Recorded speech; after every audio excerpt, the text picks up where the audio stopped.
Gonna take my horse to the old town road. Gonna ride till I can't. Alright, it's time to go to school. Whose sock is a tag? How does Manny Hey.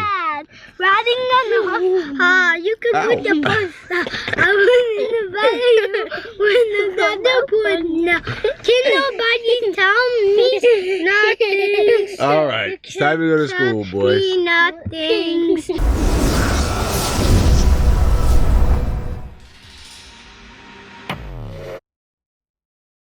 What's up? I am getting ready to jump into a run this morning. It's middle of the week, and it's actually the second run of the week. And I feel great today.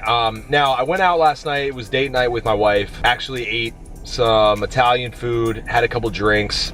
So I woke up a little bit, I don't want to say hungover, but a little bit tired. So I'm drinking a Powerade Zero, just getting some electrolytes in me. Some more fluid, some hydration, all that good stuff before I take off for a run. I'm shooting for 5 miles today. Did 3 miles on Monday, felt a little sore afterwards in my left knee, but then woke up yesterday feeling great, had no pain all day, stretched it out. Woke up this morning, no pain at all. We're gonna go push 5 miles. Not sure about the pace, gonna still keep an easy pace. Not gonna ever feel like I'm, pushing to exhaustion or anything like that. Just building that miles, and then we'll see how we feel after that, and we'll go from there. But this is the true trail prep for the Spartan trail race. So this is pretty dope. Let's go do this run, and I'll talk to you guys in a bit.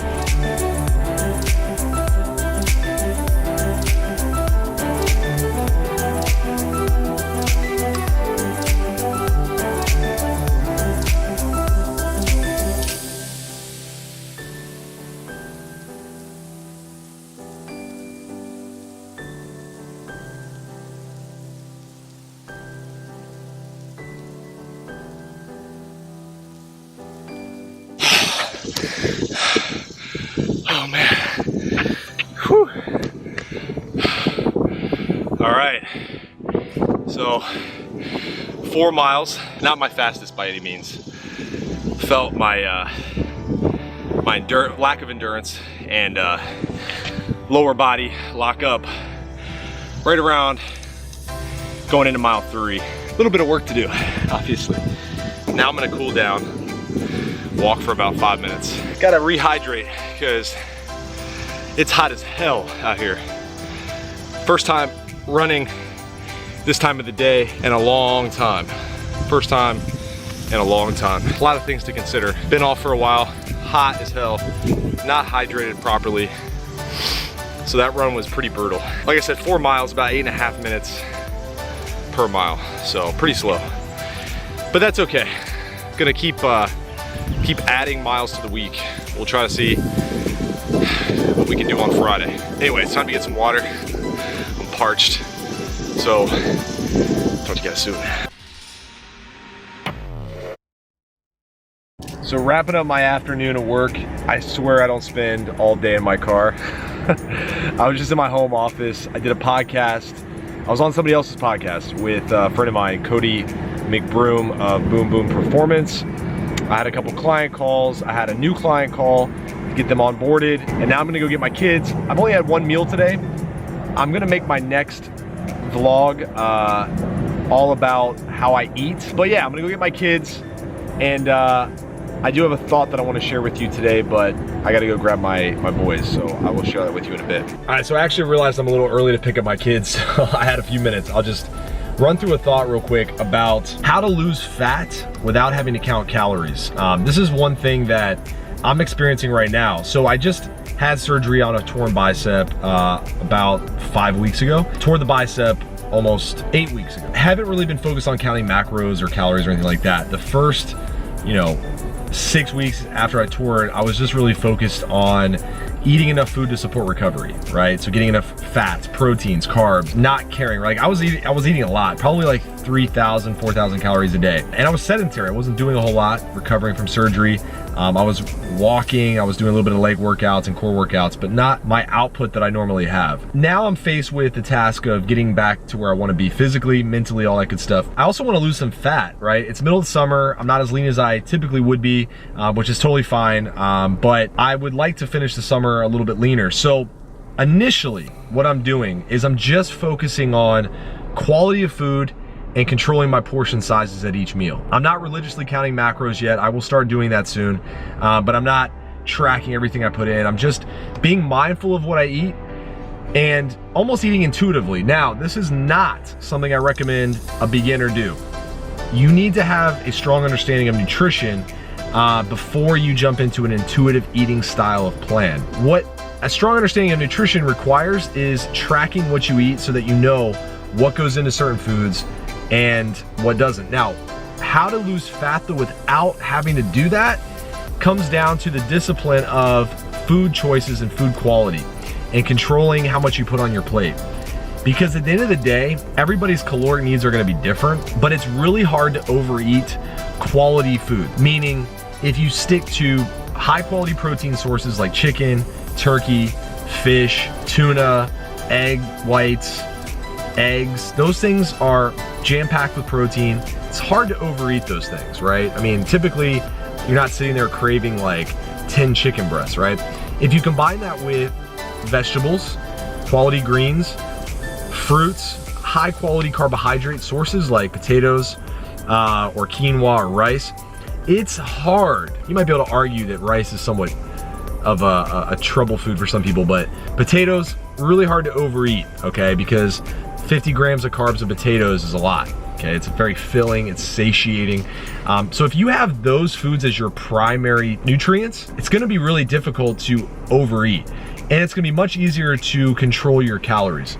So what I suggest is sticking to a breakfast, lunch, and dinner, or lunch, snack, dinner, 3 meals or 2 meals and a snack, 3 meals a day if you're not really trying to count calories, and focus on making your meals exclusively around those types of foods. And just dividing a normal dinner plate into thirds and having 1/3 be a protein source, 1/3 be vegetables or fruit, or a combination of the two, and then 1/3 being either additional vegetables or fruit or a carbohydrate source. If you do that, you're gonna start seeing normally a drop in fat. May not be the fast rate of fat loss that you're looking for.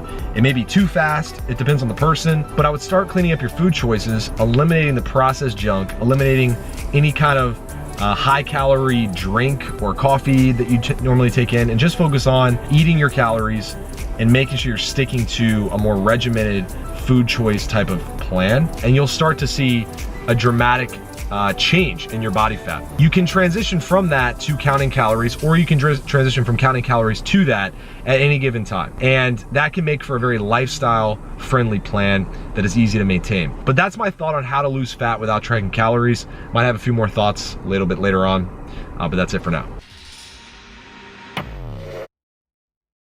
Just before I call it a night here, I wanted to share some of the things I take before bed. Now, full disclosure, I'm not sponsored by any of these companies, so this is not an ad or anything like that. This is just in response to a question I get. I'm gonna do a whole video on how to sleep better, but this is just kind of what I rotate through here. I'll explain a couple of them right now. First one here is this Natural Calm. It's just magnesium. Like that's all it's in here. 325 milligrams of magnesium. Helps with stress relief, helps relax, calm you down, better sleep, recovery. This I do every night pretty much. This is Organifi's Gold Juice. It's just turmeric and reishi combined. It's along with some herbal tea. It's got a little bit of fiber in there. It's prebiotic. It's got coconut milk powder. It's very little calories, only 26 calories, 1 gram of fat, 4 grams of carbs. I actually put this in warmed almond milk and I drink it before bed. And this is a relatively new product that I just started incorporating. Don't do this every night, but this is by a company called Cured. This has CBD, so it's got magnesium, so I don't combine it with the Calm product. It's got the hemp extract, THC free, so it's not gonna give you any kind of buzz or anything like that. reishi extract, similar to what's in the gold juice. And then it has its balanced blend with a few different things in there. Valerian. This I actually notice a pretty nice calming effect. Check that one out. And then the last one I take, this is more of like if I really need to just get knocked out. This is Sleep Multiplier by Prestige Labs. The big thing here is the Knockout Fast Blend, which is melatonin, theanine, and valerian root extract. That's really gonna put you to sleep pretty good. But it's got some other good stuff in there. Organic chamomile powder, which is great. Like you could take chamomile tea by itself and that's a really good pre-bed routine. Bunch of other stuff, but this is kind of my rotation. Now, once again, I don't take all of them together. I take this every night, then I rotate between these three. If I'm like super wired, I need to get to bed and fall asleep, this is for me. If this is like, just kind of wanna, you know, calm down a little bit, maybe I'm kind of a little bit tired but not exhausted, I'll take that. And then if I'm like super tired and just wanna ease into sleep, I'll take that. But then if I don't need any of it, I'll just take this. Once again, I am gonna make a whole video on how to sleep better. But one of the things I've been doing religiously recently is reading a book before bed. This is what I'm reading right now. Andre Iguodala's The Sixth Man. So far so good. I'll let you guys know what I think once I'm done with it. But really good book, check it out. Once again, not promoting it, just reading it. So I gotta take care of my kids. Peace.